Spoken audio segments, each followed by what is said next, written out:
நகரத்தார் குலம் வலை ஒளி ஊடக அன்பர்களுக்கு நன்றி கலந்த வணக்கங்கள் கூறுவது உங்கள் ஆத்தங்குடி கனகசபை ராமசாமி.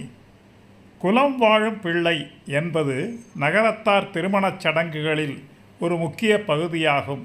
இதில் மணமகன் வீட்டிலிருந்து மணமகள் வீட்டிற்கு பால், பழம், வெற்றிலை, பாக்கு போன்றவற்றை அனுப்பும் பழக்கம் உள்ளது.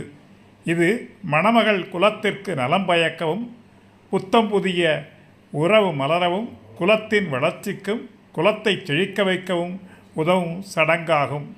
சடங்கின் விளக்கம். நோக்கம்: குலம் சிறக்கவும், வளம் பெருகவும், புதிய உறவு மலரவும், இரு குடும்பங்கள் இணைவதை உறுதிப்படுத்தவும் இந்த சடங்கு செய்யப்படுகின்றது.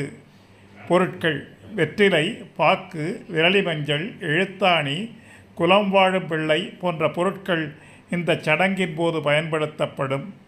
சடங்கின் செயல்பாடு: மணமகன் வீட்டிலிருந்து இந்த பொருட்கள் மணமகள் வீட்டிற்கு அனுப்பி வைக்கப்படும்.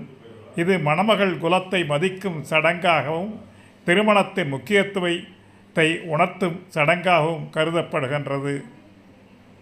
சடங்கின் முக்கியத்துவம்: குலத்தின் வளர்ச்சி. குலம் சிறந்து விளங்கவும், எதிர்காலத்தில் வளம் பெருகவும் இந்த சடங்கு செய்யப்படுகின்றது.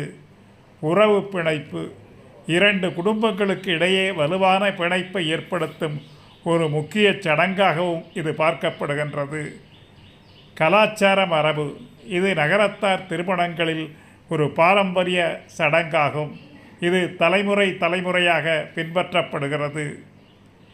இது நகரத்தார் திருமணங்களின் ஒரு முக்கிய பகுதியாகும். குலம் வாழும் பிள்ளை என்பது நகரத்தார் திருமணங்களில் மேற்கொள்ளப்படும் ஒரு மரபு சடங்காகும். இந்த சடங்கு குலத்தின் வளர்ச்சிக்கும் புதிய உறவின் தொடக்கத்திற்கும் இரு குடும்பங்களுக்கிடையே பிணைப்பை உறுதிப்படுத்துவதற்கும் செய்யப்படுகின்றது. கண்டுகளியுங்கள், கருத்துக்களை கூறுங்கள். நன்றி, வணக்கம்.